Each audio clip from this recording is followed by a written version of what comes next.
Hi, everyone. Henry DeVries with Wealth Authority TV. I'm with Scott Drake of Quantum.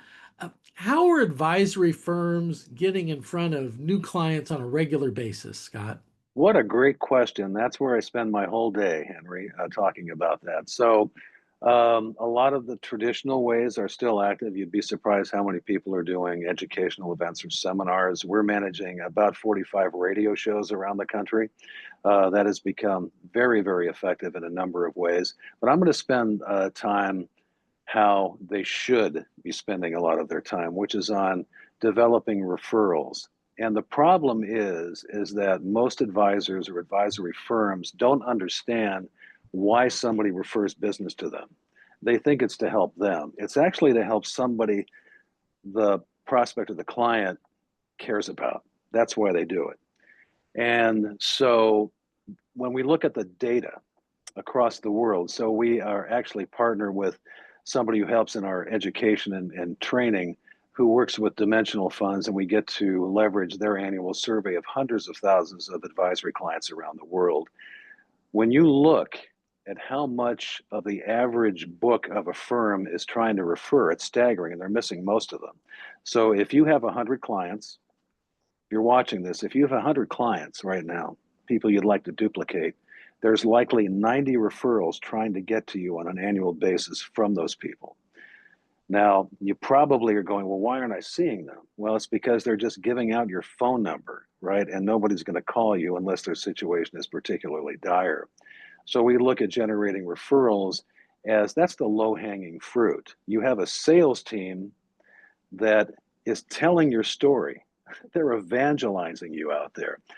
The problem is they don't know who you work with, they think you're too busy, they don't know the process, and simply by giving your number out is never going to lead to a referral. So we do training around how to change that whole dynamic, how to create a process where instead of, I'll finish with this, instead of asking for a referral, what if it sounded like this? You know, Henry, you're one of my favorite clients. And Henry will look back at me and go, really, why?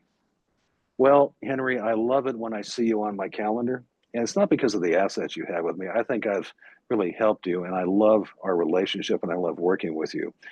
As a service to you, and I don't do this for everybody, I have my sounding board service. So, in the event that you run into someone who likely might need my help, I will offer them a free consultation. There's no cost. But if you care about them because you're one of my favorite clients, I care about them too.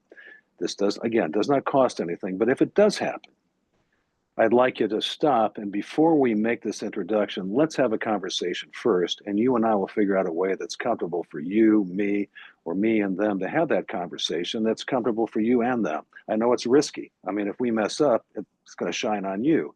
But again, I want to make sure that our clients, if they care about people who need our help, that they at least have the chance to get that kind of help. And I'm looking to probably onboard a dozen new households in the next 12 months. And I don't necessarily look at volume. I don't work with everybody, but I want to make sure that if we onboard more clients, it doesn't affect the service that I provide you. So let me just say that to you. That's our sounding board service. And if you run into somebody you care about who needs our help, let's talk about it. Great advice. For the full episode, tune in to Wealth Authority TV. Is that too long? You know,